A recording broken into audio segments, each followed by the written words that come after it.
In 2023, the European Union fined Meta 1.2 billion euros for a single GDPR violation.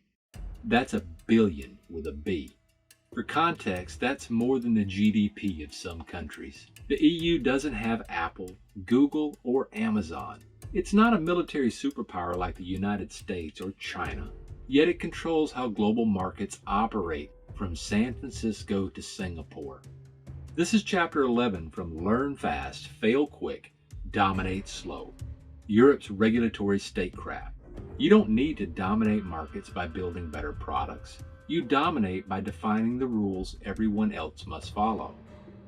I'm Ray, and in this video, we're breaking down the Brussels effect, how one regulation, GDPR, became the de facto global privacy standard, and what that teaches us about strategic dominance in the 21st century. Let's start with a paradox. The European Union, by conventional measures, should not be a dominant force in global tech. 0 of the world's top 10 tech companies are European. The United States has Apple, Google, Meta, Amazon, Microsoft. China has Alibaba, Tencent, ByteDance. Europe? None.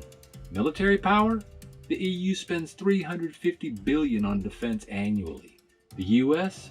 $800 billion.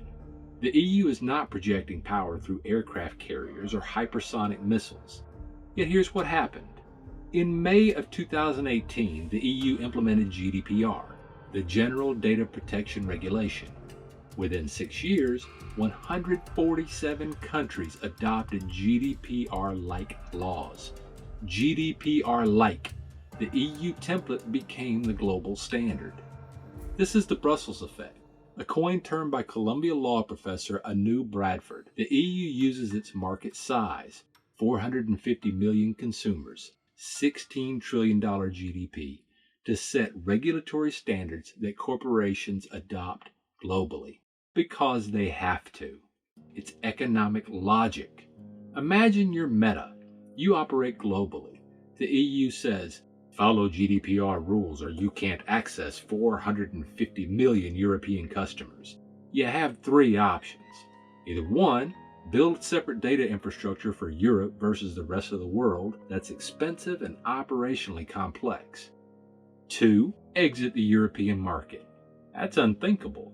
That's 16 trillion in GDP you're walking away from. Or 3, you adopt GDPR standards globally. It's cheaper to have one compliance system than multiple fragmented systems. Companies choose option 3 every single time. But it doesn't stop there. Once Meta adopts GDPR globally, smaller competitors must follow suit. Why?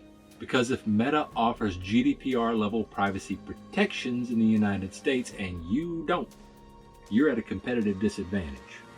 This is regulatory upward harmonization. The EU sets the ceiling and everyone rises to meet it. In May of 2018, Microsoft announced that it would extend GDPR rights to all customers worldwide, not just Europeans. Everybody. Why? Because fragmenting their platform by geography was operationally untenable. Facebook, Sonos, IBM, they all followed. The EU didn't force them to go global. Market economics did. Let's talk numbers. Since GDPR took effect in May of 2018, the EU has levied 5.88 billion euros in fines. Nearly 6 billion. Here are the top fines. Meta was 1.2 billion euros for unlawful data transfers to the US. Amazon was 746 million euros for tracking employee activity. LinkedIn, 300 million euros for behavioral advertising violation. Meta again, 251 million euros for password storage failures. And that's just the headline numbers. Over 2,200 fines have been issued. But fines are just the enforcement mechanism. The real impact is behavioral change. After GDPR, global privacy practices transformed. Cookie consent banners became universal. Data protection officers became a C-suite requirement. Privacy by design became engineering doctrine. The right to deletion went from a European quirk to a global standard. In 2020, the EU Court of Justice invalidated the Privacy Shield framework that allowed U.S. companies to transfer European data to American servers. This decision, Schrems II, forced every major company to renegotiate data flows. The result? New standard contractual clauses, increased EU data localization, and billions in infrastructure investment. One court ruling, global operations overhaul. GDPR was just the beginning.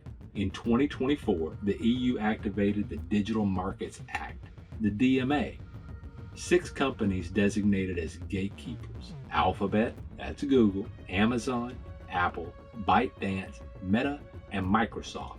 These companies control 23 core platform services: search, social networks, app stores, browsers. The DMA imposes strict rules: no self-preferencing, mandatory interoperability, data portability requirements, and the penalty for non-compliance is up to 20% of global annual revenue. For Apple, that could be $80 billion. Within months of the DMA taking effect, Apple introduced sideloading in the EU. Google changed its search result displays. Meta prepared to enable cross-platform messaging between WhatsApp, Messenger, and third-party apps. The EU didn't build better products, they built better rules. And the world's most powerful companies restructured operations to comply. In March 2024, Apple announced a new core technology fee for EU developers using alternative app stores, 50 € per install after 1 million downloads. The EU Commission immediately opened an investigation, calling it a potential DMA violation. Apple revised the fee structure within 60 days. That's regulatory power through enforcement credibility. So what's the doctrine here? 3 principles from Europe's regulatory statecraft. 1. Standard setting is power projection. You don't need the best technology. You need the rules that define what best means. Europe has no tech champions, but GDPR defines global data privacy. That's asymmetric power. Number 2, market access is the enforcement mechanism. The EU's 450 million consumer market is non-negotiable for global companies. Access requires compliance. Compliance becomes global because fragmentation is expensive. You don't need a military force when you control market entry.